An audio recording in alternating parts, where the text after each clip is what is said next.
Sup guys, HD.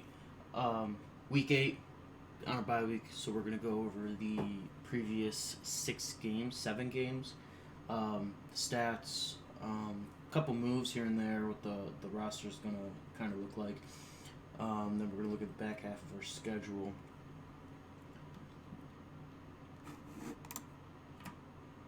So here's the first 7 games.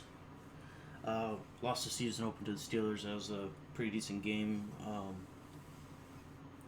Loss off a weird pass interference call and a bad ball coming from Baker. Nothing crazy, week 1. New offense. We're trying out a new offense. Week 2, same thing, getting in there with the Dolphins. Defense held up with all the RPOs and verticals and bubble screens and all the stuff that he likes to run. Week 3 was a CPU game against the Ravens. Not too worried about that. Titans was a blowout. I think Nick Chubb had 200 some yards. Chiefs game, tough game. Had a dev story for 3 players. Red Wine, Jannard Avery, and Nick Chubb. Nick Chubb would have been Superstar X Factor. Red Wine would have been Superstar, and Avery would have been bumped up to Star. So I was kind of focused on those more than the win. And then, obviously, it didn't work out. Jaguars had another morale story. So it was a little late after I lost that to kind of come back in the game. So took another loss there. Redskins was the last game we played. Just a tough game against an NFC East opponent. Those guys are going to be tough this year. So we're going to go on. And we're going to check out Baker. It's 54% completion percentage. Obviously, a 1-to-2 ratio for touchdowns and interceptions. I'm going to try and turn that around. A lot of those came from 2 games. I think he had a 6-pick game. And then another one was like 4 picks. So, without those 2 games being that bad, he actually doesn't look too terrible. Only 170 attempts. We're gonna see how that looks. That's just from what we're trying out in the beginning of the season. But we do have a new playbook for the rest of the season that we're going to go with regardless of what happens. We've only been sacked 12 times, so I feel like that's really, really good for who we've played against. If you go back, we played against the Steelers, the Dolphins, the Ravens, Chiefs, and Redskins. And even the Jaguars have 4 superstar and Superstar X Factors in their front 7.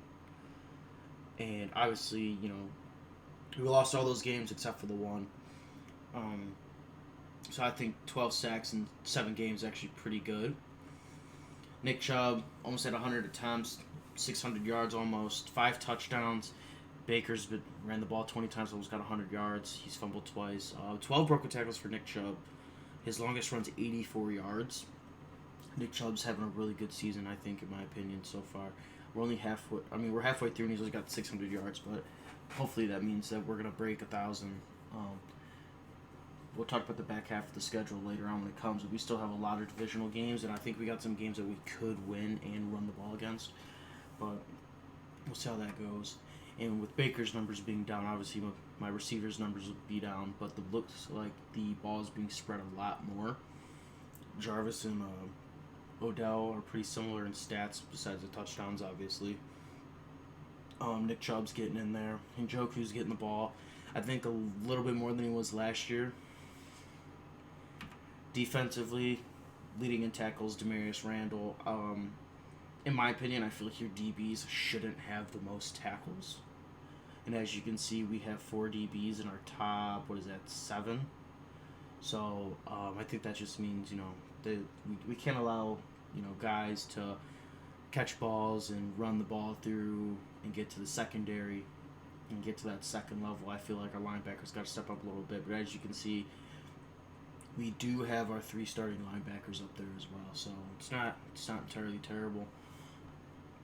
Mike Wilson has 6 tackles for losses. Tackle for losses are kind of huge, actually. Red Wine's getting in the backfield. Greedy Williams is getting there. He's got 2 sacks himself. Sion Takitaki's got 3 tackles for losses.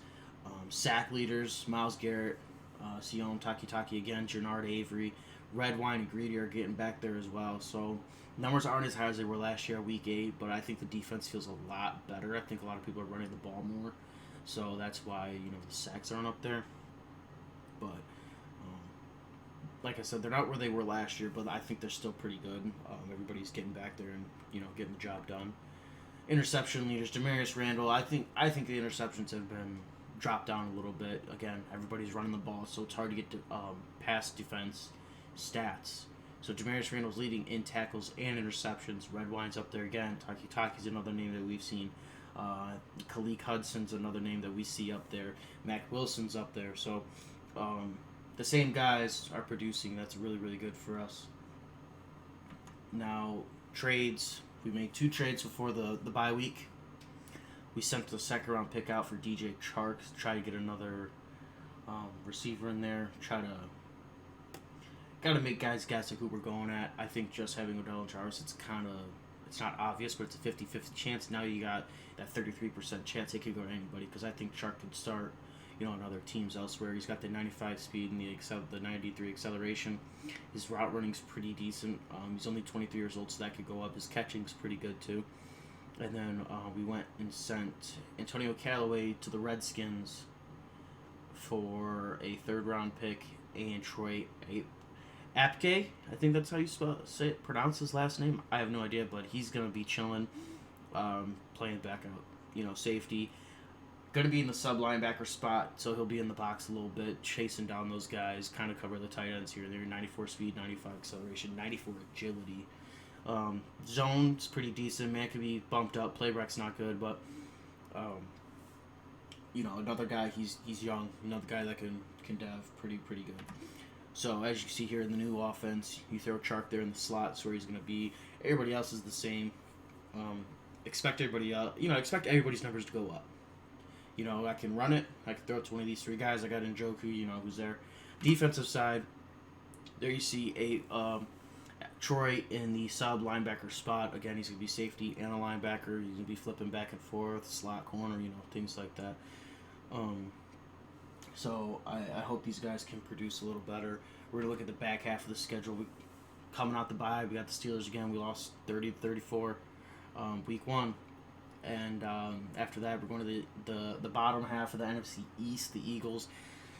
I don't know how they're looking over there. I don't really pay attention to anybody else. I'm trying to focus on myself and get my game together, because sitting at 2-5 is not very good. So something's got to change. Ravens, don't know if that'll be a CPU game or not. He played his last game. We'll see how that goes. Cowboys, it's a winnable game.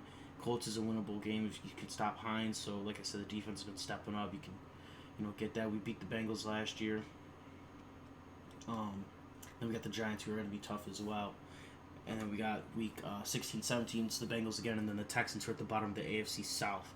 So we have, I would say, 1, 2, 3.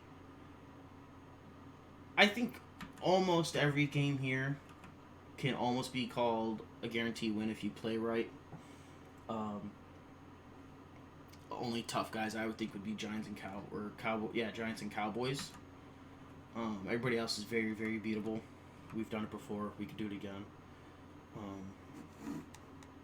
So that'll be it for the bye week. Just real short and sweet.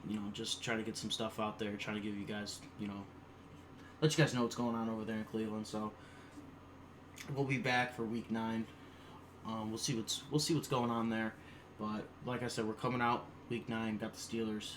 We're playing Saturday, December 7th at 6 p.m. Eastern. So if you want to watch, Twitch.tv/HD Will T. So thanks for watching.